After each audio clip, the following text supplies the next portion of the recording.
ಸಮಾಧಾನ ಇಲ್ಲದೆ ನಾವು ಏನನ್ನು ಜಯಿಸಲು ಸಾಧ್ಯವಿಲ್ಲ ಪ್ರಿಯರೇ. ಒಂದು ಪ್ರೀತಿ ಇಲ್ಲದೆ ನಾವು ಏನನ್ನು ಗಳಿಸಲು ಸಾಧ್ಯವಿಲ್ಲ ಪ್ರಿಯರೇ. ಇವಾಗ ಲೋಕದಲ್ಲಿ ನೋಡುವಾಗ ಅಶುದ್ಧತೆ, ಅಸಮಾನತೆ ಮತ್ತು ಪ್ರೀತಿ ಇಲ್ಲದೆ ಇರೋದು, ಕೋಪ, ದ್ವೇಷ, ಅಸೂಯೆ, ಜಗಳ, ಹೊಟ್ಟೆ ಕಿಚ್ಚುಗಳು, ಇವು ಅನೇಕ ಕಡೆ ನಾವು ತುಂಬೋಗಿರೋದನ್ನು ನಾವು ನೋಡ್ತೀವಿ ಪ್ರಿಯರೇ. ಒಬ್ಬರನ್ನು ಕಂಡ್ರೆ ಒಬ್ಬರಿಗೆ ಆಗೋದಿಲ್ಲ ಪ್ರಿಯರೇ.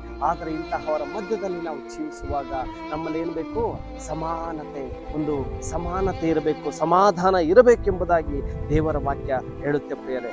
ಕೋಪಗಳಿರುತ್ತೆ, ದ್ವೇಷಗಳಿರುತ್ತೆ, ಅಸೂಯೆಗಳಿರುತ್ತೆ, ಹೊಟ್ಟೆ ಕಿಚ್ಚುಗಳಿರುತ್ತೆ. ಆದರೆ ಮನುಷ್ಯನು ಹೋಗುವಾಗ ಏನು ತೆಗೆದುಕೊಂಡು ಹೋಗ್ತಾನೆ ಎಂಬುದಾಗಿ ಗೊತ್ತಿಲ್ಲ.